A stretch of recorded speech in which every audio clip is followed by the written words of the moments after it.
You're listening to the Savoir Faire audio experience. Are you ready? The Savoir Faire experience is your guide to everything that has to do with lifestyle. From dating, rides, style, and entertainment. All brought to you by the editor of Savoir Faire magazine, Robert White. Anything goes on this audio experience. So, let's go. It's still the best. All right, guys, thank you for listening to the Savoir Faire audio experience. Appreciate you guys following, sharing, and listening. We definitely see you interacting with our stuff, and we welcome all of that attention. We really appreciate you guys.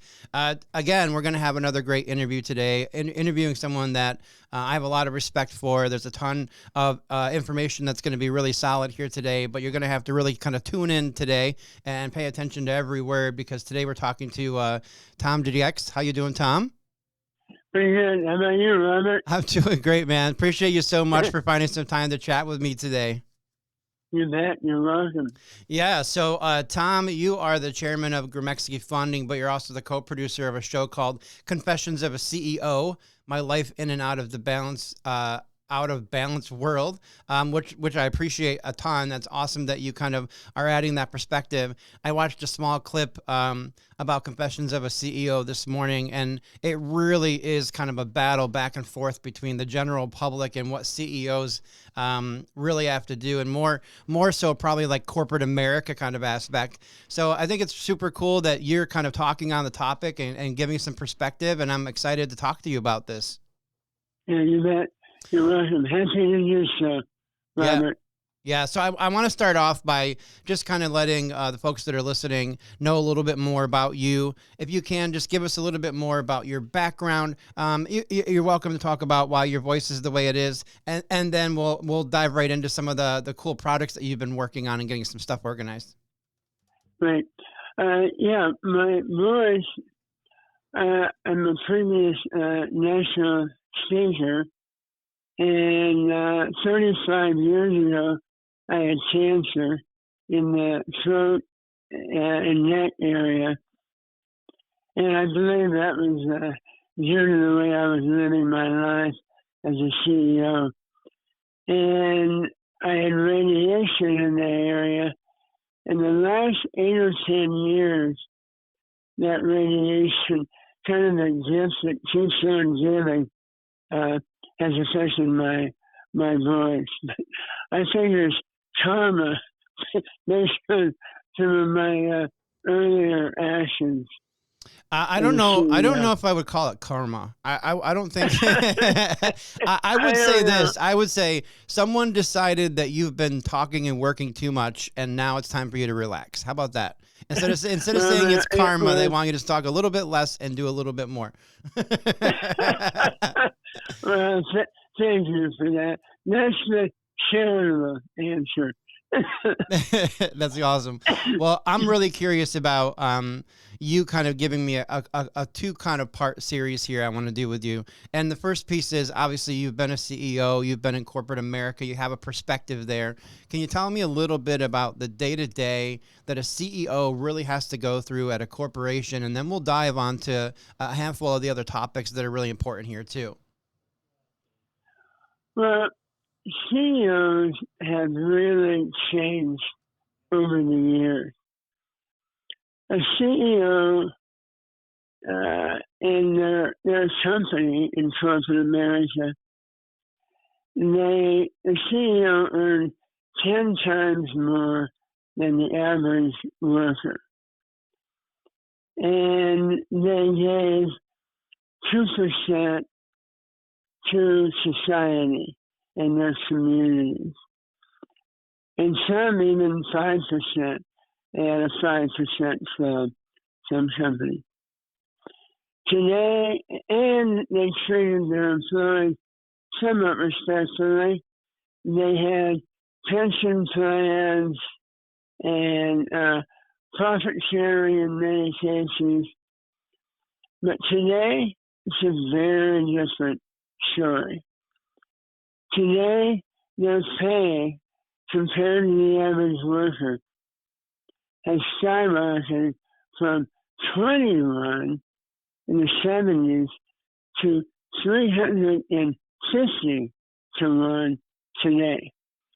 So they believe they are 350 times more deserving than the average worker.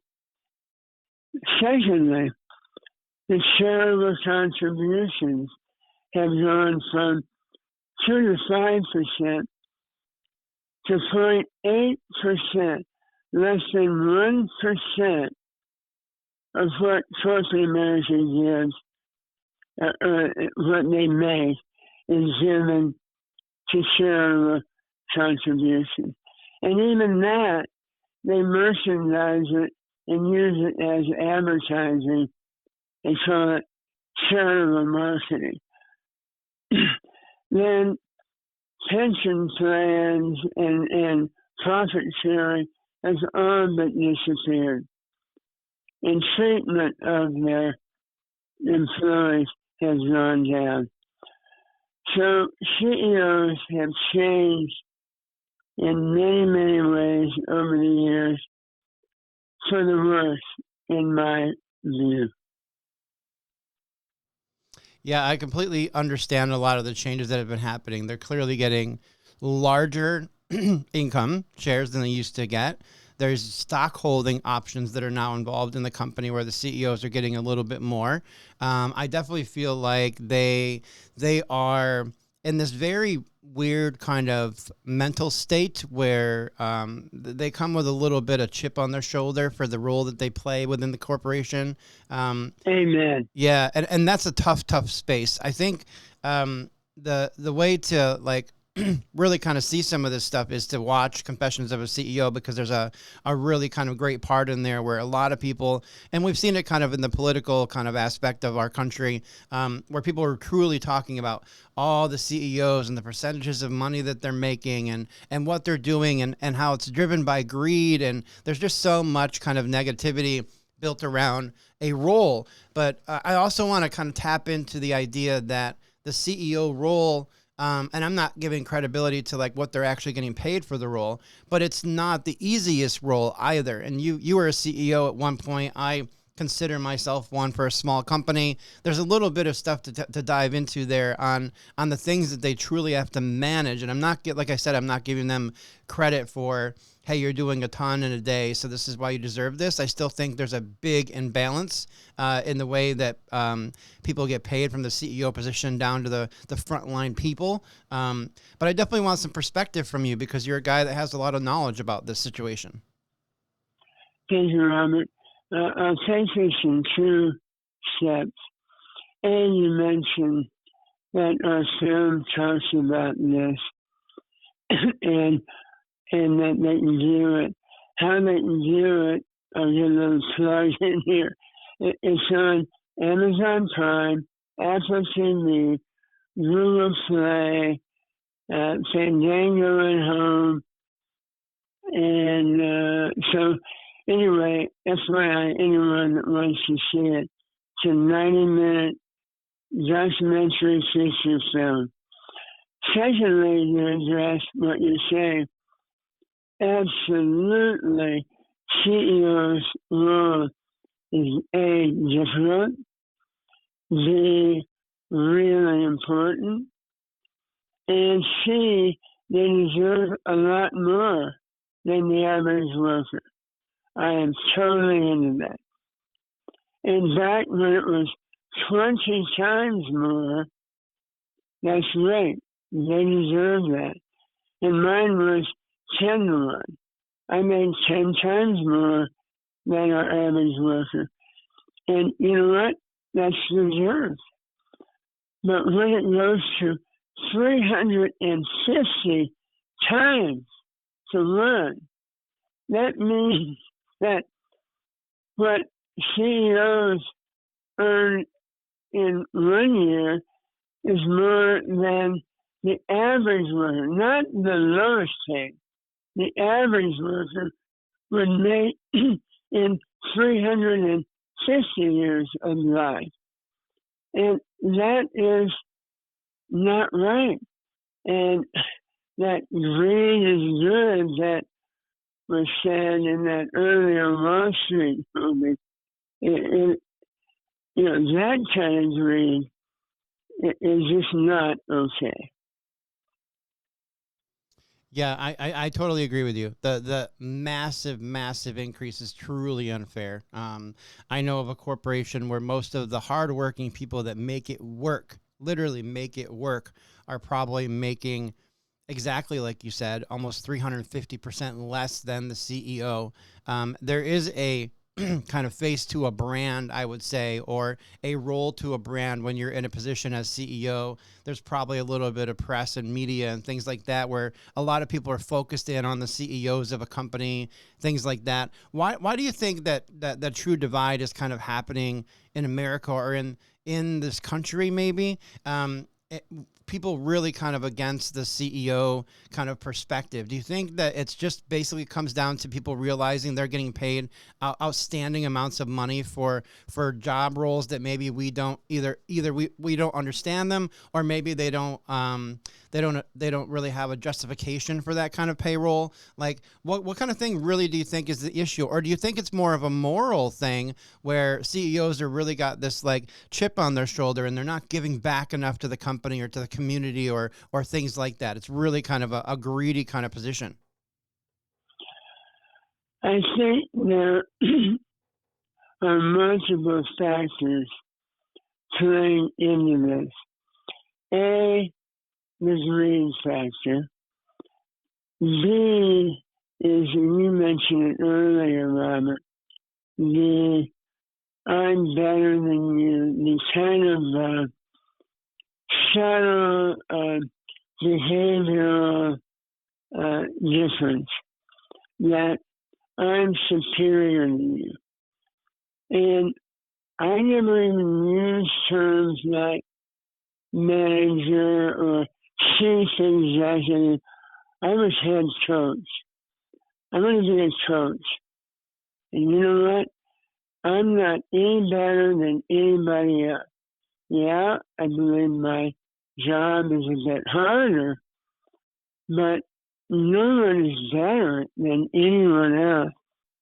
And CEOs today, and I'm not saying there aren't some exceptions, but far the majority, the vast majority of CEOs are not only getting egregious pay differences, but they feel superior to their people in their company.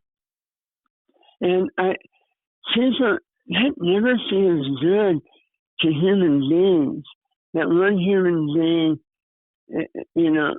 says and thinks and sends off the message that they are better than you are.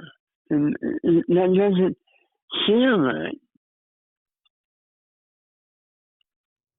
Yeah, I would agree. There's a couple things with this position that's kind of interesting too, right? So there's a couple aspects that I'm thinking about while I'm listening to you kind of talk about this. There's obviously the CEO/founder, the guy that created the company, the guy that built the company, and now there's maybe hundreds of employees underneath them, and now they're had this massive dream from entrepreneurship to grow and become the CEO and founder of a company. There's a little bit of a different perspective there, I think. And then there's also the person that went from the ground up and worked from the entry level job and worked his way up through a corporation and became the CEO. And those positions, I think, when people go through the chain of command, I think those are the ones that truly kind of get a little bit more respect because they are a lot more humbleized in the aspect of the role. They know what work kind of went into getting to that position. And there may be still some greed in that role, but I feel like those two paths seem to be a lot more humble than the person that's hand-selected to come in with massive pay to come in and run a company as a CEO, and then they try to dive into getting so much like more from a staff, kind of like more of a dictating kind of aspect instead of a working partner or a working person within the company. I listen to a lot of different public speakers talk about management positions and roles, and how that really should be broken down. And some of the best things that I've heard about that position really is that the people do not work for the CEO. The CEO works for the people within the corporation. And that's one of the biggest pieces that I think is a mystery to some people to understand that and how that works. When you get to the top, your job doesn't get easier, it gets a whole lot harder. And I think there's a huge divide between corporate America and traditional America. And I think it really just comes down to the money and the greed aspect that we see probably in Confessions of a CEO, right? Because you talk a little bit in there about your history as a CEO and what it was like then compared to what it's like now. But there's this massive divide. So from your perspective, what things can CEOs be doing or corporate America be doing to kind of bridge the gap a little bit? What could they do to help ease this conflict that's kind of happening in the country? Hey, save that question for 1 minute. I want to respond to some of the things that you said. A, the CEOs that are into servant leadership, where they are serving the rest of the company. That is that different animal, and that minority percent of CEOs that I have deep respect for.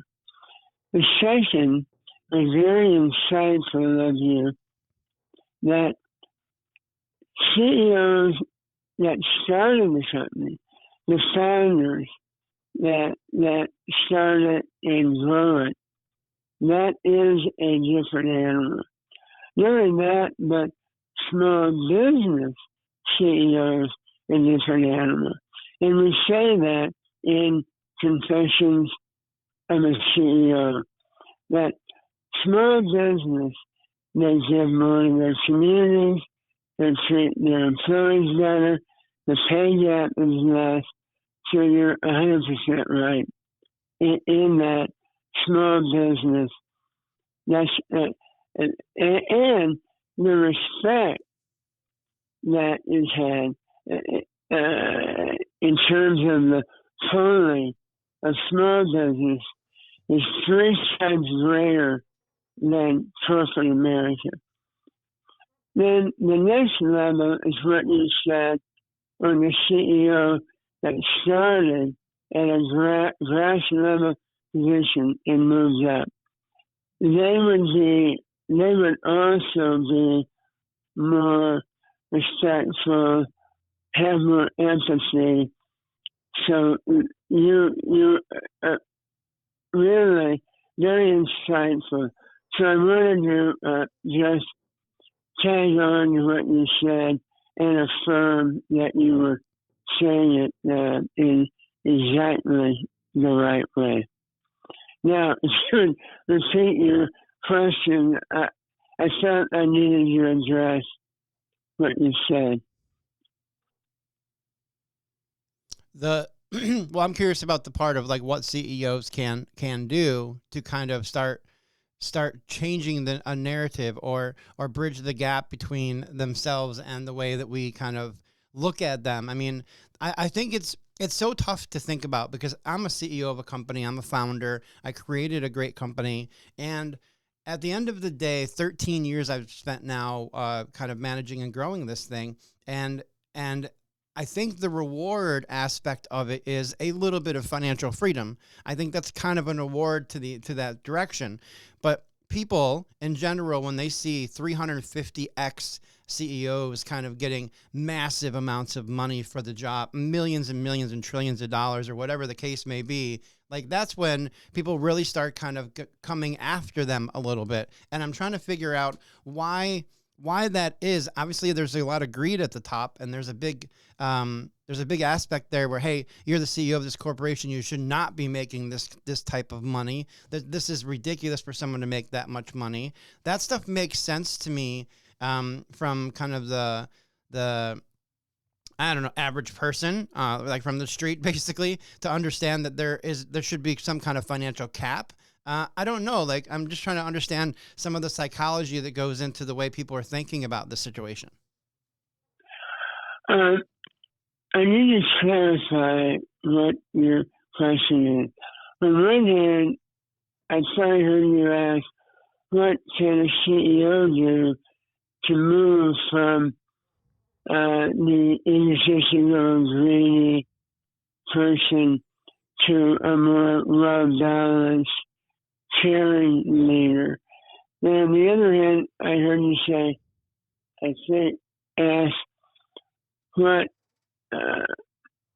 can why do people look at them that way? I think I answered that a minute ago, but maybe clarify for me, please, Robert, what you're asking. Okay.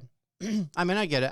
I get some of the perspective there too. I mean, I feel like CEOs, there's just some stuff that I'm really kind of diving into, and this is kind of more in general, but like I'm diving into a lot of personal branding aspects. That I think that there's a movement kind of happening in the country. This probably makes a lot of sense for CEOs that are part of corporate America to put themselves in front of the brand and allow people to have a personal relationship with somebody. Let them kind of see who is in charge, who's at the top of the heap, so to speak, in corporate America. I think in that situation, it does allow people to kind of change perspective slightly. But there also is this very alarming situation where people get truly upset about situations and act inappropriately. Like we clearly know about you and I both know, because this is in the notes, about the medical CEO, the guy that was a part of the insurance company that was killed in New York City, right? And that's a very sad situation. It's extreme. It should never get to that point. But I think that there has to be a divide between, I don't know if they can install a cap where, you know, only a certain amount of revenue can be created and can be paid in a position. But I don't know how you fix this situation. So I'm curious about that. Yeah, okay, that's a great question. How it can be fixed is transparency. And every large corporation, publicly held, large corporation, right now, they divulge all their financial numbers in terms of revenue and profits and other ratios, but they don't provide full measurements that need to be provided to say, are they there for not only for all of their stakeholders, the community, their customers, their employees, and the shareholders. They're only providing shareholder information. What they need to provide, and should be required of them, is A, what is your CEO to average worker pay ratio?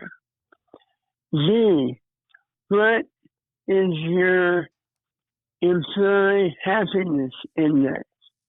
And there's 3 or 4 methods to get that is called. But it's an employee happiness culture and climate index. There are a few different names for it. But that would be number 2. What is the employee happiness index? Third, what is the customer experience index? And fourth, what percent are they giving to the community? So if you understand better how the CEO is paid in relation to the average worker, how the employee happiness is, how the customer experience is, and what they're giving the community, then there's an old saying, Robert, where there's measurement, there's motivation. So if they knew those were indexes that were important to the company, the perception by the public, then they would work harder to make those happen. Then part two of that, they would also need to have more emotional growth, be that therapy or other reading books, self-reflection, and a greater spiritual awareness. Again, whether that's books, having mentors, spiritual mentors, whatever. So that's my answer to what can be done so that their behavior changes. Yeah. I love that answer, actually. That's almost, I mean, to a T, that needs to be broadcasted far and wide.